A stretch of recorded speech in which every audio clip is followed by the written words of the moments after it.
सो है वन आप लोग का बहुत बहुत स्वागत है आपके अपने यूट्यूब चैनल स्टडी पॉइंट रहा में। तो गाइज आप लोगों के लिए मैं रेलवे एनटीपीसी और ग्रुप डी 2025 का जीके जीएस का टॉप लेवल का प्रीवियस ईयर क्वेश्चन लेकर आए हूँ गाइज, जो आप सभी स्टूडेंट के लिए बहुत ज्यादा इंपॉर्टेंट होने वाला है। और आप सभी से ये रिक्वेस्ट है कि जो ये टॉप लेवल का प्रीवियस ईयर क्वेश्चन है, ये सारे आपके प्रीवियस ईयर सेट के अकॉर्डिंग इसे तैयार किया गया है। तो जहाँ पे भी आपको कंफ्यूजन है, प्लीज उसे नोट करिए एंड उसका रिविजन करिए और अपनी चीजों को क्लियर आउट करिए। तो चलिए बिना देर के स्टार्ट करते हैं और अपने पहले क्वेश्चन की तरफ बढ़ते हैं। तो आज का हमारा पहला प्रश्न है, क्वेश्चन नंबर 1 है। क्वेश्चन नंबर 1 हमसे कह रहा है कि नोबेल पुरस्कार की शुरुआत किस वर्ष हुई थी। तो नोबेल पुरस्कार की शुरुआत और स्थापना दोनों प्रश्न पूछा जाता है, ठीक है ना। एक तो शुरुआत पूछा जाता है और दूसरा स्थापना पूछा जाता है। तो इस दोनों पे आपको पता होना चाहिए कि इसकी शुरुआत कब हुई थी और इसका स्थापना कब हुआ था। तो नोबेल पुरस्कार की अगर शुरुआत की बात बोले तो इसका जो करेक्ट आंसर हो जाएगा वो हो जाएगा ऑप्शन डी, यानी कि 1901 ईस्वी में जो है ये नोबेल पुरस्कार की शुरुआत हुई थी। लेकिन अगर यही पूछ दे कि इसकी स्थापना कब हुई थी गाइस, तो स्थापना अगर पूछेगा नोबेल पुरस्कार की स्थापना कब हुई थी, तो 1900 में जो है ये नोबेल पुरस्कार की स्थापना हुई थी। और यहीं पे जो है बच्चे कंफ्यूज करते हैं, तो इस दोनों पॉइंट को आपको याद रखना है, ठीक है। अब यहाँ पे हम नोबेल पुरस्कार के बारे में एक एक पॉइंट को क्लियर करेंगे। सबसे पहले अगर हम बात करें कि ये जो है किनकी याद में नोबेल पुरस्कार की शुरुआत हुई थी गाइस, तो ये भी नाम आपको याद रखना है, पूछा जाता है। तो अल्फ्रेड नोबेल की याद में, ठीक है ना, अल्फ्रेड नोबेल के याद में, ठीक है। इसके अलावा अगर मैं बात करूं, नोबेल पुरस्कार जो है ये कितने क्षेत्रों में दिया जाता है, तो ये भी आपको ध्यान रखना है। नोबेल पुरस्कार जो है ये आपको ध्यान रखना है, ये जो है 6 क्षेत्रों में दिया जाता है। पहले जो दिया जाता था ये 5 क्षेत्रों में दिया जाता है, ठीक है। 6 क्षेत्रों में दिया जाता है। अगर मैं बात करूं कि ये 6 क्षेत्र में दिया जाता है, तो कौन कौन से क्षेत्र में दिया जाता है गाइस, तो पहला आपको याद रखना है, पहला याद रखना है साहित्य के क्षेत्र में दिया जाता है। साहित्य के क्षेत्र में, ठीक है, साहित्य के क्षेत्र में दिया जाता है। दूसरा अगर हम बात करें तो ये भौतिकी के क्षेत्र में दिया जाता है, भौतिकी के क्षेत्र में। इसके अलावा तीसरा अगर हम बात करें, रसायन के क्षेत्र में दिया जाता है, रसायन के क्षेत्र में। इसके अलावा अगर मैं बात करूं अगला, तो ये कौन सा आएगा, इससे याद रखिएगा, चिकित्सा के क्षेत्र में दिया जाता है, ठीक है, चिकित्सा के क्षेत्र में दिया जाता है। और पांचवा जो है ये आपको ध्यान रखना है, शांति के क्षेत्र में दिया जाता है, शांति के क्षेत्र में। और जो है छठा आपको याद रखना है, अर्थशास्त्र के क्षेत्र में दिया जाता है। अब यहाँ पे एक पॉइंट आपको ये नोट करना है कि जब इसकी शुरुआत हुई थी जो, तो इसकी शुरुआत 1901 में हुई थी, तब ये टोटल 5 ही क्षेत्र में दिया जाता था। यानी कि अगर मैं बात करूं तो ये अर्थशास्त्र के क्षेत्र में नहीं दिया जाता। तो यहाँ पे आपको जो है स्टार देकर नोट क्या करना है कि अर्थशास्त्र के क्षेत्र में, अर्थशास्त्र के क्षेत्र में कब से दिया जाने लगा। तो यहाँ पे आपको नोट करना है अर्थशास्त्र के क्षेत्र में नहीं, आपको नोट करना है कि अर्थशास्त्र को 1968 में जोड़ा गया, ठीक है ना, 1968 में जोड़ा गया। यानी कि पहले जो है ये 5 ही क्षेत्र में दिया जाता था, लेकिन अर्थशास्त्र को भी जोड़ा गया, तो अब 6 क्षेत्र हो गया। तो अर्थशास्त्र को कब जोड़ा गया, 1968 में जोड़ा गया, ठीक है ना। तो ये भी पॉइंट आप याद रखिएगा, ये भी पूछा जाता है। इसके अलावा अगर हम बात करें, तो अगर आपसे प्रश्न पूछा जाए कि पहले भारतीय कौन थे, पहले भारतीय कौन थे गाइस, पहले भारतीय जिन्हें नोबेल पुरस्कार मिला गया, तो ये भी आपको ध्यान रखना है। पहले भारतीय थे जिन्हें नोबेल पुरस्कार मिला, वो थे आपके रविंद्रनाथ टैगोर, रविंद्रनाथ टैगोर। अगर मैं बात करूं रविन्द्रनाथ टैगोर को जो है, ये आपको ध्यान रखना है किसके लिए मिला था और कौन से क्षेत्र में मिला था। तो पहले आपको ये याद रखना है कि इन्हें जो मिला था वो साहित्य के क्षेत्र में मिला था। रविन्द्रनाथ टैगोर को जो मिला था वो कौन से क्षेत्र में, साहित्य के क्षेत्र में मिला था। इसके अलावा अगर मैं बात करूं इन्हें नोबेल पुरस्कार मिला कब था गाइस, ये भी आपको ध्यान रखना है। तो इन्हें नोबेल पुरस्कार मिला था 1913 में, 1913 में मिला था। और किसके लिए मिला था गाइस, तो ये भी आपको ध्यान रखना है, 1913 में गीतांजलि के लिए मिला था, ठीक है ना, गीतांजलि के लिए, ठीक है।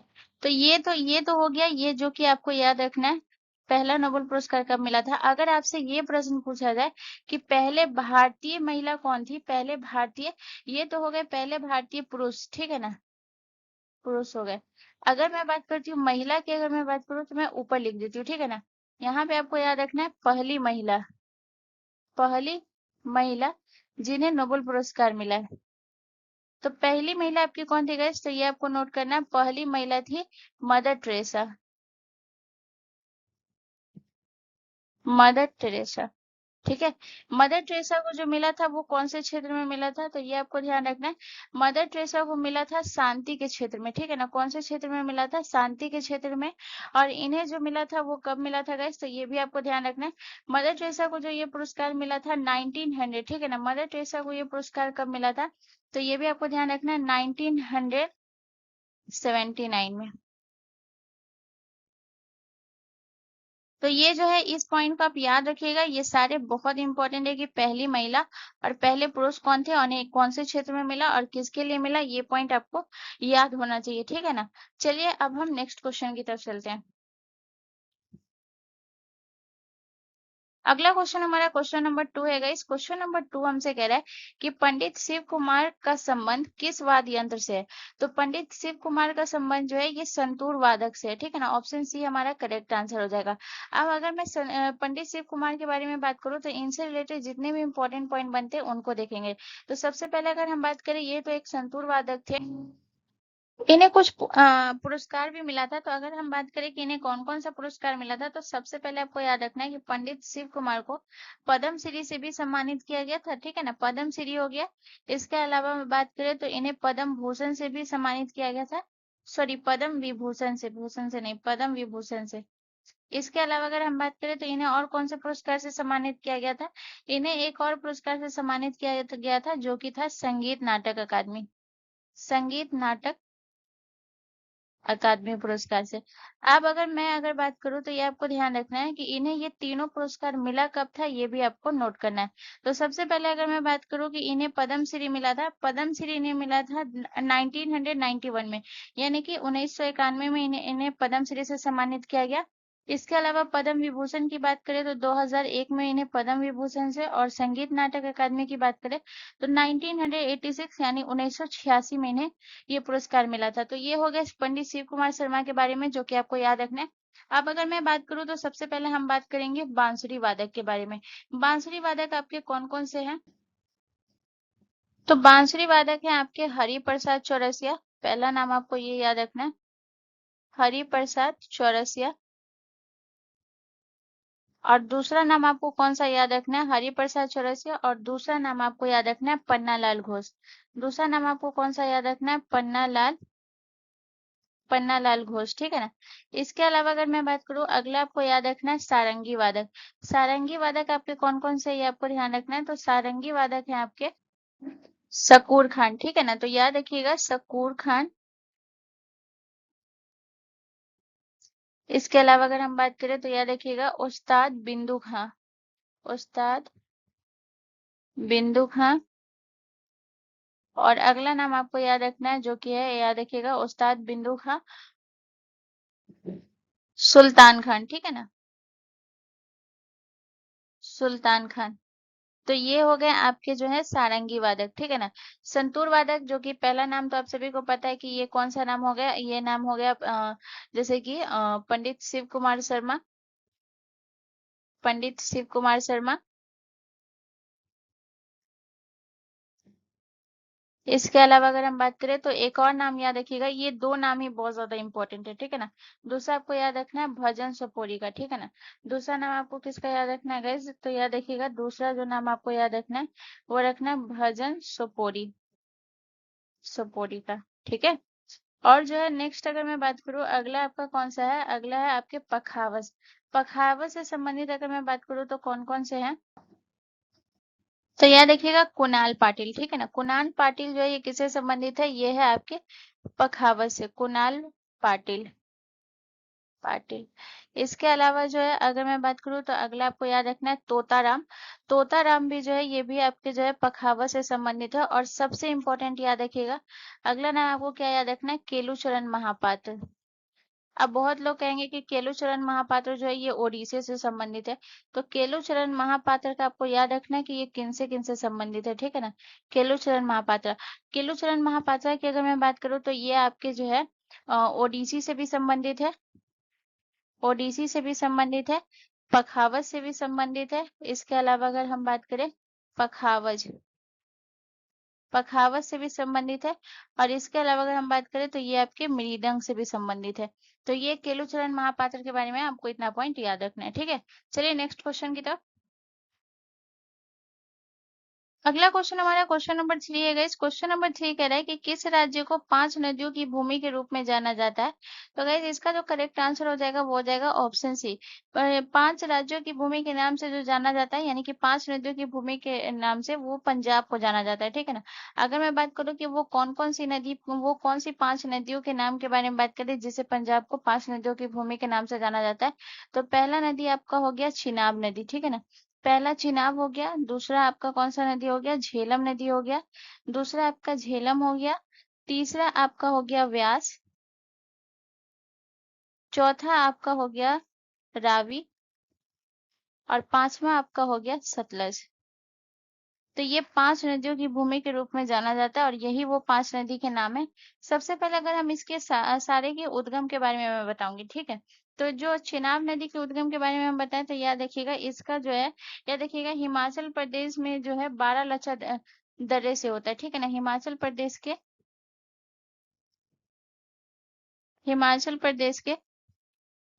के बारालाचा दर्रा से। आपने सुना होगा बारालाचा दर्रा कहाँ है गाइस, तो याद रखिएगा बारालाचा दर्रा जो है ये आपके हिमाचल प्रदेश में बारालाचा दर्रा से, ठीक है।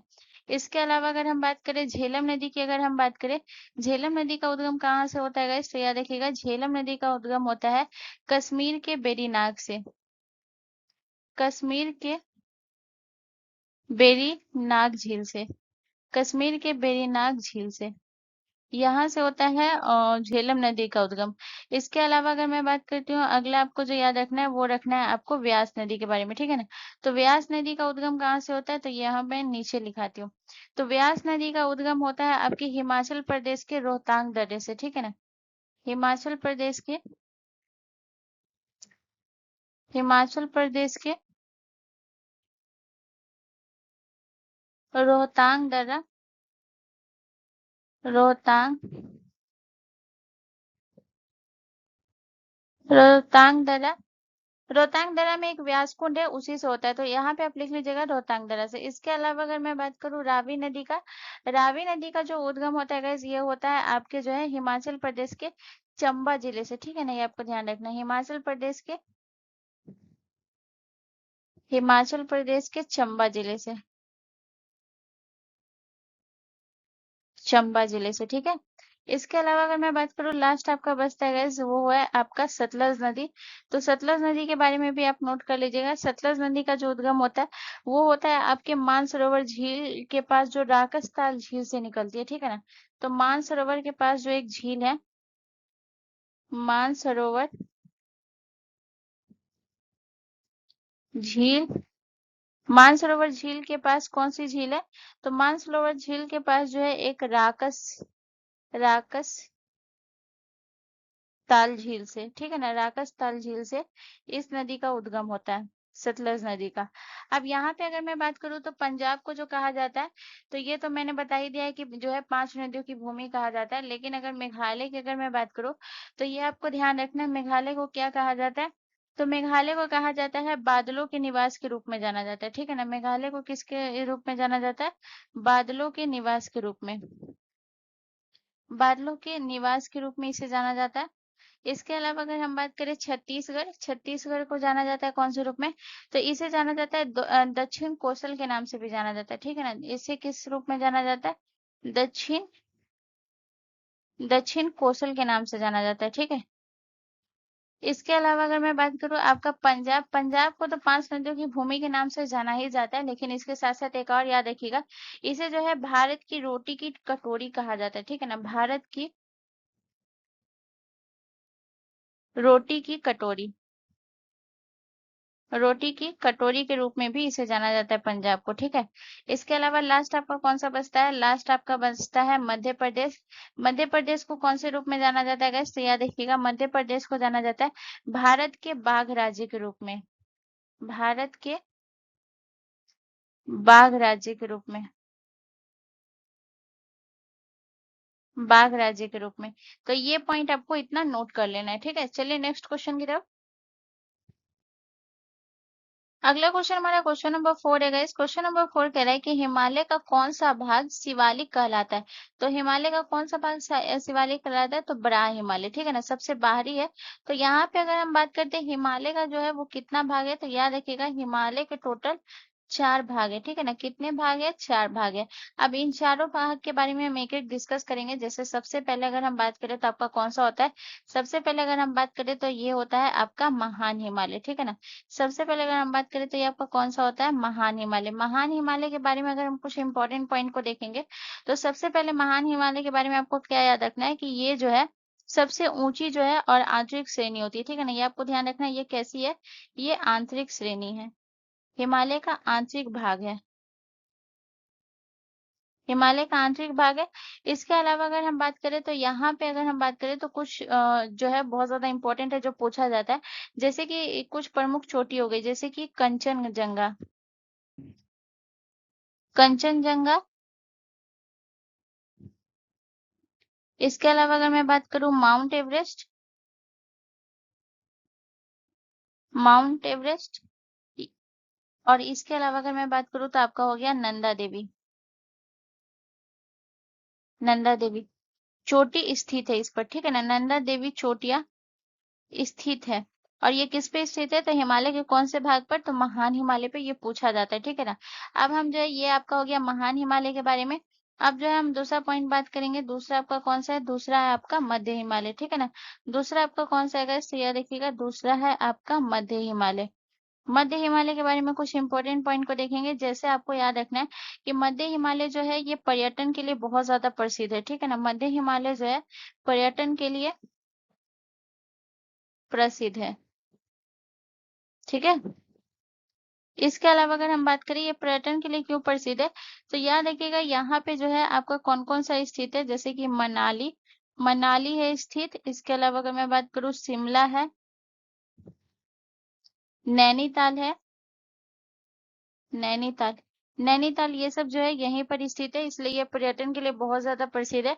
महान हिमालय के बारे में अगर हम बात करें तो यहाँ पे आपको याद रखना है इसकी ऊंचाई के बारे में, ठीक है ना, कि इसकी ऊंचाई कितनी है। तो महान हिमालय की ऊंचाई भी पूछा जाता है, ऊंचाई। तो महान हिमालय की जो ऊंचाई है वो है 3000 से 4500 मीटर तक। और याद रखिएगा इसे जो है क्या कहा जाता है, तो ये भी पॉइंट आपको याद रखना है, इसे कहा जाता है, इसे हिमाचल पर्वत श्रेणी भी कहा जाता है। इसे हिमाचल, हिमाचल पर्वत, इसे हिमाचल पर्वत श्रेणी भी कहा जाता है, ठीक है। तो ये हो गया आपका मध्य हिमालय के बारे में। टोटल इसका जो है 4 भाग है, ठीक है ना। और तीसरा कौन सा हो गया, तीसरा हो गया आपका शिवालिक। तीसरा कौन सा हो गया, तीसरा हो गया शिवालिक। तो यहाँ पे हम शिवालिक के बारे में बात करेंगे। शिवालिक के बारे में मैं एक चीज बता चुकी हूँ कि ये बड़ा हिमालय का भाग है, तो ये आपको पता होना चाहिए, ठीक है ना। यहाँ पे जो है कुछ इंपॉर्टेंट पॉइंट, जैसे कि शिवालिक की हम ऊंचाई के बारे में बात करेंगे। इसका ऊंचाई बहुत पूछता है शिवालिक का, ठीक है ना। तो याद रखिएगा शिवालिक का जो ऊंचाई है वो है आपका 600 से लेकर 1500 मीटर तक। ये है शिवालिक का ऊंचाई, और ये जो है सबसे बाहरी भाग होता है हिमालय का। शिवालिक के बारे में आपको इतना ही पॉइंट याद रखना है, ठीक है। और अगर मैं बात करूँ, ये जो है हिमालय का नवीनतम भाग भी होता है, ठीक है ना। तो ये भी लिख लीजिएगा, हिमालय का नवीनतम भाग, हिमालय का नवीनतम, नवीनतम भाग है, ठीक है ना। अब यहाँ पे जो है आपका लास्ट आपका कौन सा बचता है, लास्ट आपका बचता है ट्रांस हिमालय। तो ये टोटल 4 भाग है, ये चारों भाग मैंने पूरा क्लियरली लिखा दिया, ठीक है ना। ट्रांस हिमालय, ट्रांस हिमालय के बारे में अगर मैं बात करूँ तो ट्रांस हिमालय के बारे में आपको क्या याद रखना है। ट्रांस हिमालय जो है ये आप जो है हिमालय का सबसे प्राचीन भाग है, हिमालय का सबसे प्राचीन भाग है, सबसे प्राचीन भाग है ट्रांस हिमालय।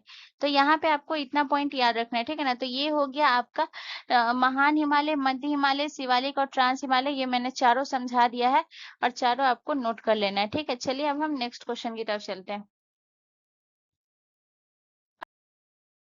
अगला क्वेश्चन हमारा क्वेश्चन नंबर 5 है गाइस। क्वेश्चन नंबर 5 हमसे कह रहा है कि दिल्ली सल्तनत के किस शासक ने चालीसा दल को समाप्त किया था? तो चालीसा दल को समाप्त किया था बलबन ने, ठीक है ना। तो ऑप्शन सी हमारा करेक्ट आंसर हो जाएगा। और याद रखिएगा चालीसा दल क्या था? तो चालीसा दल था 40 तुर्क अमीरों का एक सरदार था, यानी एक समूह था जिसमें 40 सरदार थे। और इसको शुरू किसने किया था? तो चालीसा दल को शुरू किया था इल्तुतमिश ने। चालीसा दल को शुरू करने वाला शासक कौन था? तो शुरू किया था ये इल्तुतमिश ने। और जो है चालीसा दल को समाप्त किसने किया था? तो समाप्त किया था बलबन ने, ठीक है ना।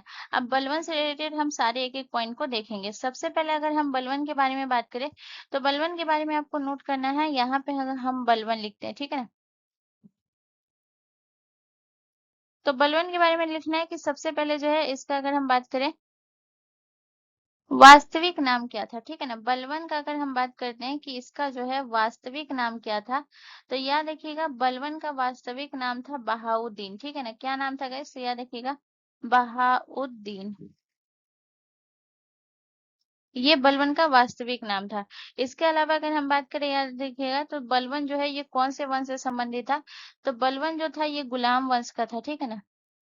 गुलाम वंश से संबंधित था। इसके बाद अगर हम बात करें तो अगला पॉइंट आपको याद रखना है कि बलबन का जो है ये आपको ध्यान रखना है, ये जो है किसके वजीर थे? तो याद रखिएगा यहाँ पे आपको याद रखना है कि नसीरुद्दीन महमूद के ये वजीर थे। बलबन कौन थे गाइस? याद रखिएगा नसीरुद्दीन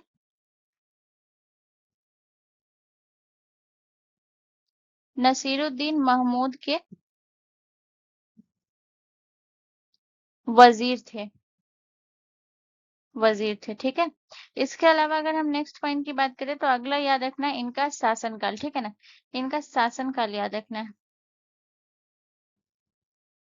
तो बलबन का शासनकाल था 1266 से लेकर 1287 तक।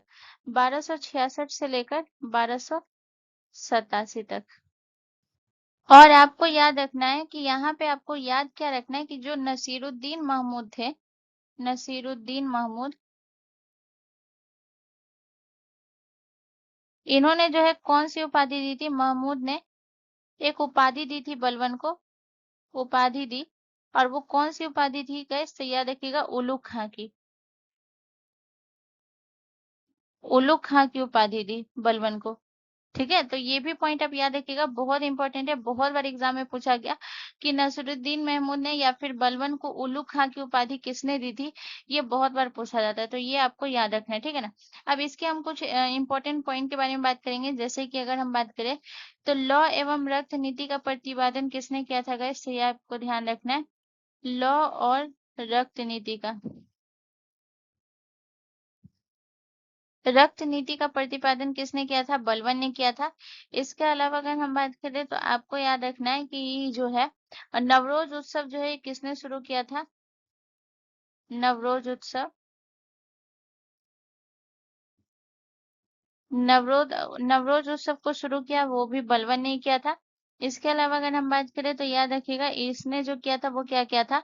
सजदा और सजदा प्रथा को और जो है पाबोस प्रथा को भी लागू किया था, ठीक है ना। सजदा सजदा प्रथा को और कौन सा था? पाबोस प्रथा, पाबोस प्रथा को शुरू किया। अब जो है अगर मैं बात करूं तो याद रखिएगा कि जो है सजदा प्रथा और पाबोस प्रथा क्या था गाइस? तो सजदा प्रथा वो था जो घुटनों के बल जो है सर को झुकना पड़ता है, वो होता है घुटनों के बल, ठीक है ना। वो होता है सजदा प्रथा। और पाबोस प्रथा होता है कि जो है दरबार में उपस्थित लोग जितने भी होते थे वो ना सुल्तान के चरण चूमने की परंपरा जो है वो होता है पाबोस प्रथा, ठीक है ना। तो इसको ही शुरू किया था किसने? बलबन ने, ठीक है। तो इतना बलवन से रिलेटेड आपको पॉइंट याद रखना है। चलिए अब हम नेक्स्ट क्वेश्चन की तरफ चलते हैं। अगला क्वेश्चन हमारा क्वेश्चन नंबर 6 है गाइस। क्वेश्चन नंबर 6 हमसे कह रहा है कि लॉ एयर्स कितने प्रकार के होते हैं? तो गाइस लॉ एयर्स कितने प्रकार के होते हैं? तो गाइस इसका जो करेक्ट आंसर होगा वो हो जाएगा ऑप्शन बी। अब बहुत लोग जो है कोई दो ही प्रकार जानता है, कोई तीन जानता है, इससे ज्यादा नहीं जानते। कुछ कुछ लोग ही होंगे जिनको पता होगा कि लॉ एयर्स चार प्रकार के होते हैं। अब लॉ एयर्स का अगर चार प्रकार के होते हैं तो कौन कौन से उसके प्रकार के नाम होने चाहिए? तो सबसे पहले अगर हम बात करें तो ये होता है हेमाटाइट, हेमेटाइट हो गया। इसके अलावा जो है दूसरा कौन सा प्रकार हो गया, दूसरा हो गया आपका मैग्नेटाइट। मैग्नेटाइट। इसके अलावा तीसरा आपका कौन सा हो गया, तीसरा है मैग्नेटाइट, लिमोनाइट। लिमोनाइट। और जो है चौथा आपका कौन सा हो गया गाइस, चौथा हो गया सीडेराइट। तो ये 4 प्रकार के होते हैं। हेमेटाइट के बारे में अगर हम बात करें तो याद रखिएगा, इसमें जो है हेमेटाइट जो है, ये इसमें लोहा कितना होता है गैस, तो याद रखिएगा इसमें 60 से 70% जो है लोहा होता है। लोहा कितना होता है गैस, तो याद रखिएगा 60 से 70% जो है इसमें क्या होता है, लोहा होता है। ठीक है, लोहा होता है। इसके अलावा अगर हम बात करें मैग्नेटाइट में, तो मैग्नेटाइट में कितना होता है, मैग्नेटाइट में होता है 55 से लेकर के 65% तक। इसके अलावा अगर हम बात करें लिमोनाइट के बारे में, 35 से लेकर के 50% तक इसमें लोहा होता है। और जो सीडेराइट होता है इसमें कितना होता है, सीडेराइट में होता है 30 से 40% तक लोहा होता है। ठीक है। अब यहाँ पे जो है हेमेटाइट के बारे में आपको क्या याद रखना है कि जो 70 से लेकर 80% तक होता है, ये तो सबसे उच्च गुणवत्ता वाला होता है, यानी कि सबसे अच्छा क्वालिटी का होता है। लेकिन आपको याद रखना है कि ये जो है, याद रखिएगा इसका रंग कैसा होता है, ये पूछा जाता है। ठीक है, तो ये आपको ध्यान रखना है, हेमेटाइट का जो है रंग कैसा होगा, तो याद रखिएगा इसका रंग जो होता है वो लाल होता है। ठीक है, हेमेटाइट का रंग लाल होता है। वहीं अगर हम मैग्नेटाइट की बात करें, तो मैग्नेटाइट का रंग कैसा होता है, तो मैग्नेटाइट का रंग होता है गाइस, याद रखिएगा काला या फिर भूरा। काला, काला से भूरा की तरफ होता है। ठीक है ना, काला से भूरा होता है, ना एकदम काला होता है ना एकदम भूरा होता है। और लिमोनाइट की अगर हम बात करें, इसका कलर कैसा होता है, इसका होता है पीला भूरा। इसका कलर कैसा होता है, पीला भूरा कलर होता है। ठीक है। और यहाँ पे जो है इतना पॉइंट आपको याद रखना, और याद रखिएगा कि सबसे कम गुणवत्ता वाला कौन सा होता है, तो याद रखिएगा यहाँ पे आपको याद रखना है कि सबसे कम गुणवत्ता वाला, सबसे कम गुणवत्ता वाला जो है ये होता है आपका सीडेराइट। अगर हम बात करें भारत में दो जो है, ये आपका हेमेटाइट और मैग्नेटाइट जो है, ये आपको ध्यान रखना है, ये सबसे ज्यादा भारत में पाया जाता है। ठीक है ना, हेमेटाइट, हेमेटाइट और जो है आपको याद रखना है हेमेटाइट और मैग्नेटाइट, दोनों सबसे ज्यादा भारत में पाया जाता है। दोनों सबसे अधिक पाया जाता है, सबसे अधिक पाया जाता है। ठीक है, ये पॉइंट आपको याद रखना है। ठीक है, चलिए नेक्स्ट क्वेश्चन की तरफ। अगला क्वेश्चन हमारा क्वेश्चन नंबर 7 है। इस क्वेश्चन नंबर 7 हमसे कह रहा है कि निम्नलिखित में से सबसे चमकीला तारा कौन सा है। तो सबसे चमकीला तारा जो है वो सीरियस है, यानी कि ऑप्शन सी हमारा करेक्ट आंसर हो जाएगा।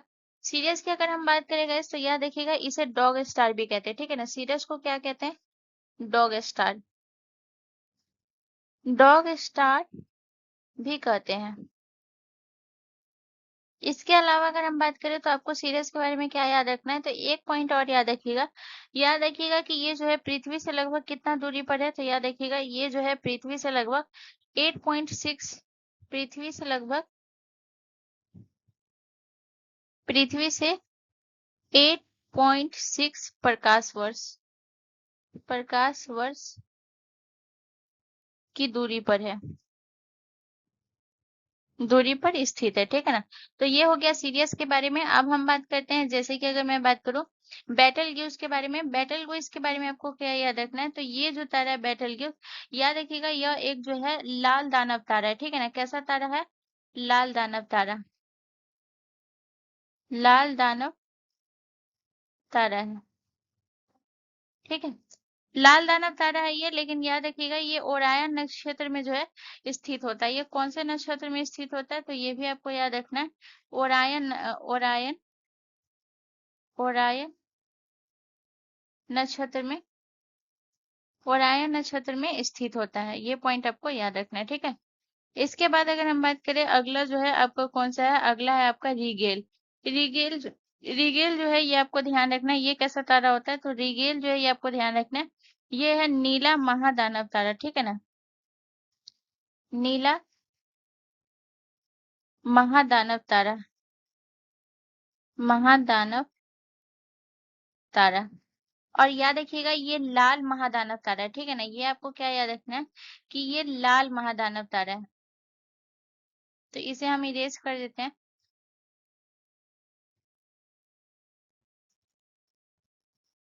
लाल महादानव तारा है, ठीक है ना, लाल महादानव तारा है, ठीक है। और ये नीला महादानव तारा है, लेकिन आपको इसके बारे में क्या याद रखना है, जो नीला महादानव तारा है इसके बारे में आपको याद क्या रखना है, ये याद रखिएगा कि ये जो है ओरायन नक्षत्र का सबसे चमकीला तारा है, ठीक है ना, ओरायन, ओरायन नक्षत्र का सबसे चमकीला तारा, सबसे चमकीला तारा है, ये पॉइंट आपको याद रखना है, ठीक है।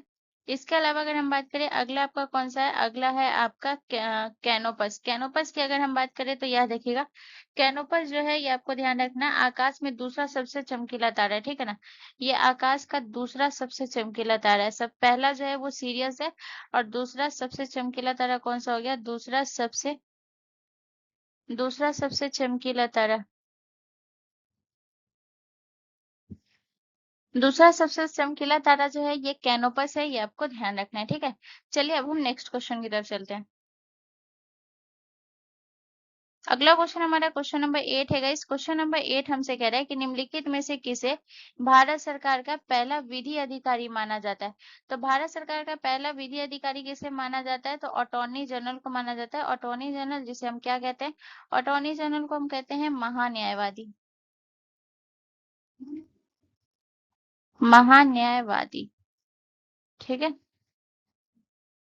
सबसे पहले तो आप याद रखिएगा कि भारत का महान न्यायवादी जो अटॉर्नी जनरल होता है, ये भारत सरकार का पहला विधि अधिकारी यानी कि सर्वोच्च अधिकारी होता है, ये आपको याद रखना है। महान न्यायवादी जो है ये कौन से आर्टिकल में संबंधित है, तो यानी कि ये जो है आपके अनुच्छेद 76 में संबंधित है, ठीक है ना, अनुच्छेद 76 से संबंधित है। इसके अलावा अगर हम बात करें तो महान न्यायवादी के बारे में आपको क्या याद रखना है कि इसकी जो नियुक्ति होती है ये किसके द्वारा होती है, महान न्यायवादी की नियुक्ति, तो याद रखिएगा इसकी जो नियुक्ति होती है वो राष्ट्रपति के द्वारा होती है, राष्ट्रपति के द्वारा, ठीक है। इसके अलावा अगर हम बात करें तो ये जो है भारत के जो महान्यायवादी होता है, याद रखिएगा ये भारत सरकार का जो है मुख्य कानूनी सलाहकार होता है, ठीक है ना, तो यहाँ पे आपको याद रखना है भारत सरकार का कानूनी सलाहकार होता है, कानूनी सलाहकार होता है, भारत सरकार का कानूनी सलाहकार होता है, ये आपको याद रखना है, भारत का महान्यायवादी। इसके अलावा अगर हम बात करें तो याद रखिएगा भारत के जो अगर हम बात करते हैं कि यहाँ पे अगर हम बात करें पहले महान्यायवादी कौन थे, पहले महान्यायवादी, पहले महान्यायवादी कौन थे गाइस, तो याद रखिएगा पहले महान्यायवादी थे एमसी सेतलवाड़, एमसी सीतलवाड़। और वही अगर हम बात करें ये तो पहले महान्यायवादी हो गए, ठीक है ना, और वहां पे अगर हम बात करें कि आप याद रखिएगा वर्तमान में कौन से महान्यायवादी है, वर्तमान, वर्तमान में महान्यायवादी कौन है, तो आप अगर आप ध्यान से देखेंगे तो ऊपर मैंने पिक्चर लगाया हुआ है, तो ये जो है ऊपर जो आप पिक्चर देख रहे हैं ये है वर्तमान में जो आपके महान्यायवादी हैं। और वर्तमान में महान्यायवादी कौन है गाइस, तो याद रखिएगा वर्तमान में आपके आर वेंकटर मणि, ठीक है ना, आर वेंकटर मणि जो है वर्तमान में आपके वेंकटर, वेंकटर मणि, ये है आपके वर्तमान में महान्यायवादी है, ठीक है। तो इतना पॉइंट आपको याद रखना है, ठीक है।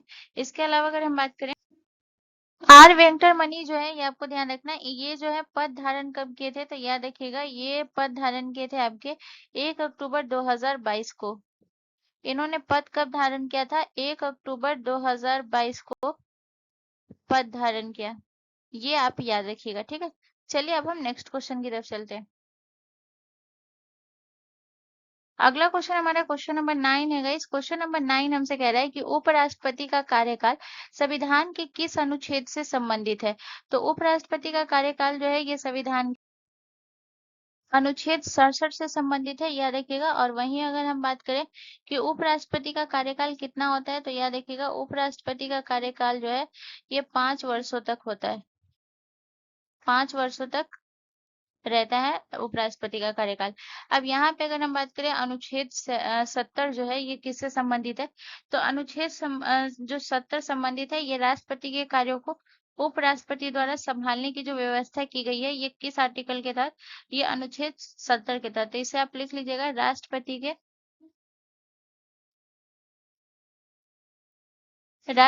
के कार्यों को उपराष्ट्रपति द्वारा जो संभाला जाता है, उपराष्ट्रपति द्वारा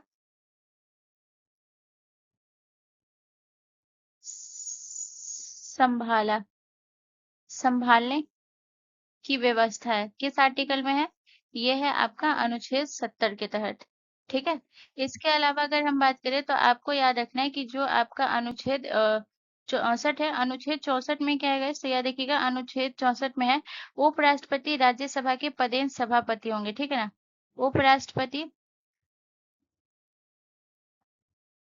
राज्यसभा के पदेन सभापति होंगे, सबसे इम्पोर्टेंट। ठीक है ना, सबसे इम्पोर्टेंट आपको याद रखना, सभापति होंगे। इसके अलावा अगर हम बात करें आपका जो है आर्टिकल जो है आपका कौन सा हो गया, आर्टिकल आपका जो है 69 में क्या है, आर्टिकल 69 में है उपराष्ट्रपति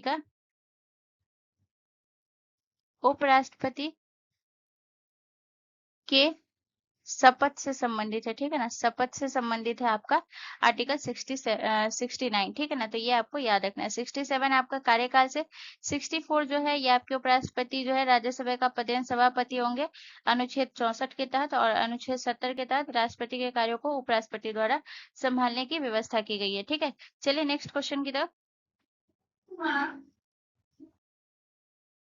अगला क्वेश्चन हमारा क्वेश्चन नंबर 10 है गाइस। क्वेश्चन नंबर 10 कह रहा है कि भारत को कितने भौगोलिक क्षेत्रों में विभाजित किया जा सकता है, तो भारत को टोटल 6 क्षेत्रों भौगोलिक क्षेत्रों में विभाजित किया जा सकता है। अब यहाँ पे मैं भारत का मैप ले रही हूँ, मेरे से एग्जैक्टली उतना परफेक्ट नहीं बनेगा, बट फिर भी ठीक है, कोशिश करके मैं सिर्फ समझाने के लिए आपको बना रही हूँ। ठीक है ना, तो यहाँ पे अगर मैं जो है अगर मैं बात करती हूँ इसके मैप के बारे में, ठीक है ना, तो ये हो गया आपका जो है इंडिया का मैप हो गया। मैं मेरे से थोड़ा उतना अच्छा नहीं बनेगा, बट सिर्फ मैं समझाने के लिए आपको सिर्फ यहाँ पे बना रही हूँ। ठीक है ना, तो ये समझ लीजिए मैप हो गया। अब यहाँ पे जो है अगर मैं बात करूँ मैप के बारे में, तो जो ये वाला आपका हिस्सा हो गया, इस साइड वाला, ये साइड वाला जो हिस्सा हो गया जो आपके राजस्थान के साइड आता है, ये आपका कौन सा हो गया, ये वाला हो गया थार मरुस्थल। ठीक है ना, थार मरुस्थल हो गया एक क्षेत्र, तो इसमें हो गया। उसके बाद अगर मैं बात करूँ ये वाला जो हिस्सा होता है, ये वाला हिस्सा, ये वाला होता है आपका हिमालय क्षेत्र। ठीक है ना, हिमालय हिमालय क्षेत्र होता है। ठीक है, और जो है आपका ये वाला जो हिस्सा होता है, ये वाला होता है आपका उत्तरी मैदान। उत्तरी मैदान होता है इसमें, जिसमें आपका और जो है ब्रह्मपुत्र का मैदान आ जाता है। इसके अलावा जो है ये वाला जो हिस्सा होता है आपका, ये होता है प्रायद्वीपीय पठार। ठीक है ना, ये वाला हिस्सा आपका कौन सा हो जाता है, प्रायद्वीपीय पठार। और ये हो जाता है आपका वेस्टर्न घाट और ईस्टर्न घाट। ठीक है ना, ये आपका कौन सा हो जाता है, पश्चिमी घाट, पश्चिमी घाट। और ये हो जाता है आपका पूर्वी घाट, पश्चिमी घाट। और ये आपका हो गया पूर्वी घाट। तो ये टोटल जो है कितने, 6 क्षेत्रों में, 6 क्षेत्र में। फिर भी मैं अलग से लिखा देती हूँ आपका कौन कौन सा हो गया, यहाँ पे आपको नोट करना है। पहला आपको याद रखना है हिमालय क्षेत्र। ठीक है, इसके अलावा अगर मैं बात करूँ दूसरा कौन सा था, दूसरा था आपका उत्तरी मैदान। तीसरा आपका कौन सा था गाइस, तीसरा था आपका प्रायद्वीपीय पठार, प्रायद्वीपीय पठार। उसके बाद अगर मैं बात करूँ चौथा आपका कौन सा था, चौथा था आपका तटीय मैदान। पांचवा आपका कौन सा था, पांचवा आपका था थार मरुस्थल, थार मरुस्थल। उसके बाद अगर मैं बात करूं, छठा आपका कौन सा था? द्वीपीय क्षेत्र। द्वीपीय क्षेत्र। द्वीपीय क्षेत्र आपका कहाँ हो गया? जैसे कि आपका इस साइड वाला सब, ये सब आपका द्वीपीय क्षेत्र में आ गया, तो ये सब आपका द्वीपीय हो गया, ठीक है ना। चलिए अब हम नेक्स्ट क्वेश्चन की तरफ चलते हैं।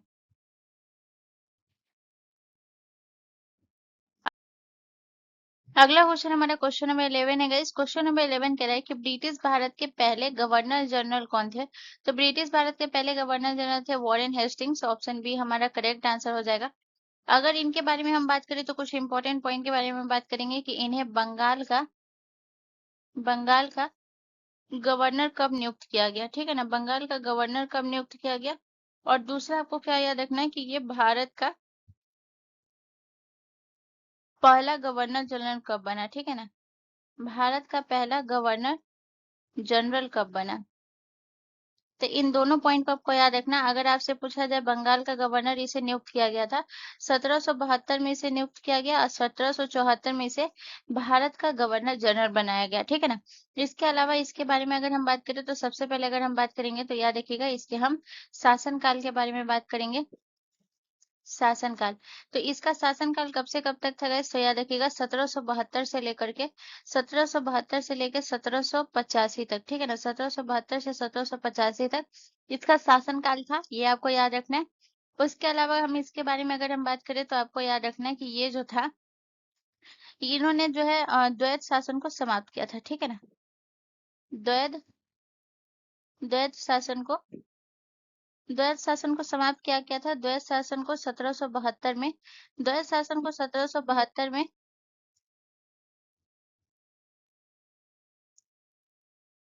द्वैत शासन को 1772 में समाप्त किया, ठीक है।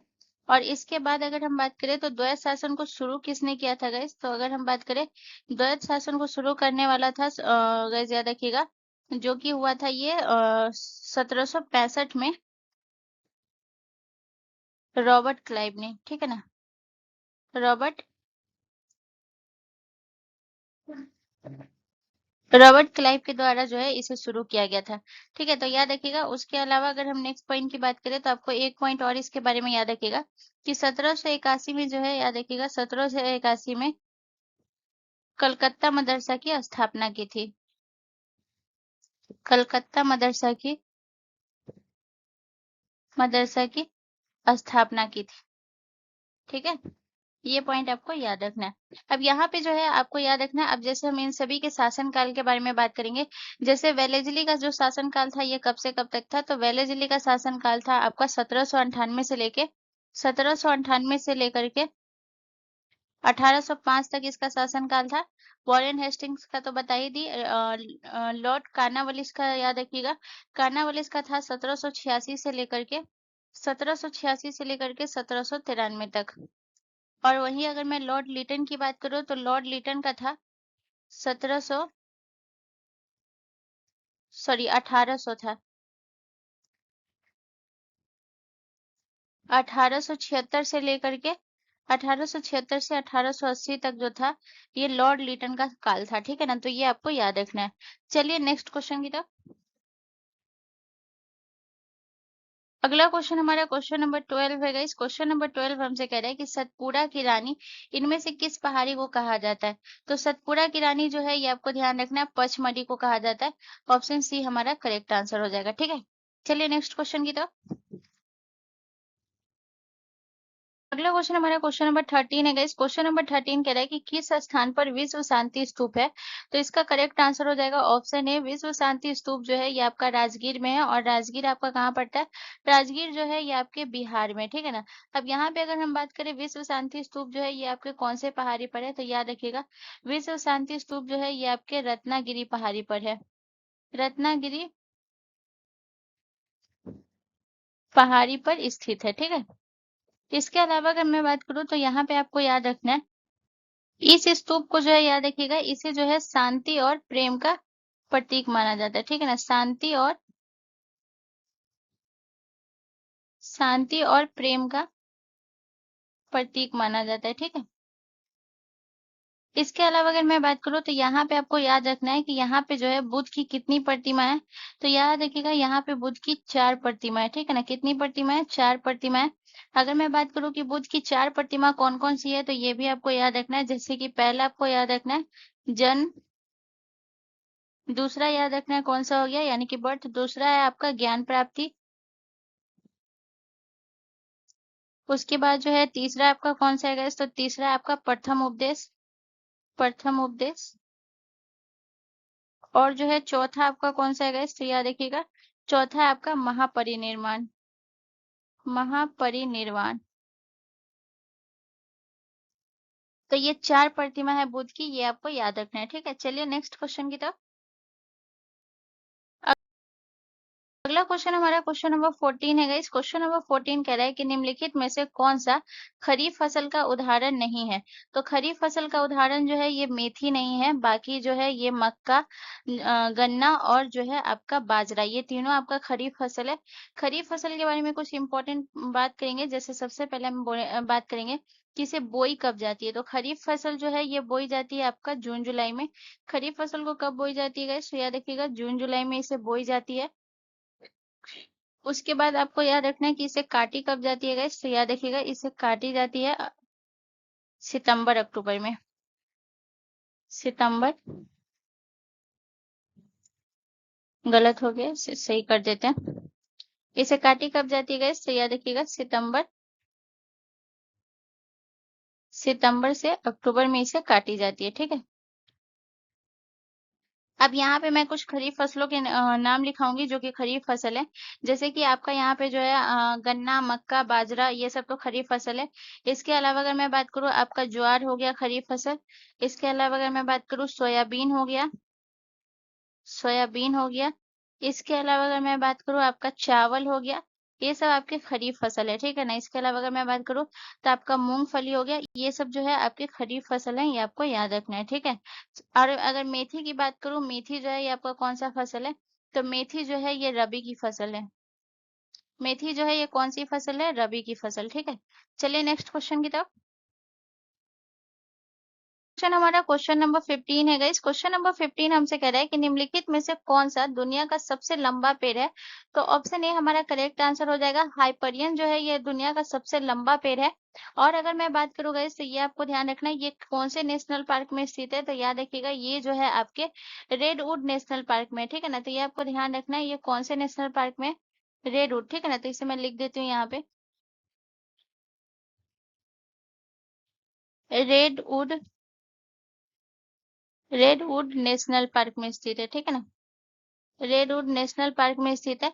उसके बाद अगर हम बात करें इसे खोजा कब गया था गाइस, तो याद रखिएगा इसे 2006 में, 2006 में इसे खोजा गया था, ठीक है ना। 2006 में खोजा गया था।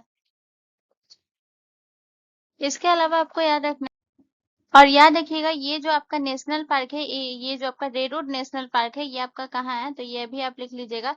रेडवुड नेशनल पार्क जो है ये आपके कैलिफोर्निया में, ठीक है ना, कैलिफोर्निया में, ठीक है। तो ये आपको याद रखना है। तो गाइज आपका जो आज का सेशन है ये यहीं कंप्लीट होता है। यहाँ से रिलेटेड अगर आपको कोई भी क्वेश्चन, कोई भी कंफ्यूजन है तो आप मुझसे कमेंट करके पूछ सकते हैं, मैं उसका जरूर रिप्लाई करूंगी। एंड मोस्ट इंपॉर्टेंट चीज, अगर ये वीडियो आपके लिए थोड़ा सा भी इन्फॉर्मेटिव था तो प्लीज चैनल को जरूर सब्सक्राइब कर लीजिएगा एंड बेल आइकन पर जरूर क्लिक कर लीजिएगा। मिलते हैं नेक्स्ट वीडियो में। जय हिंद।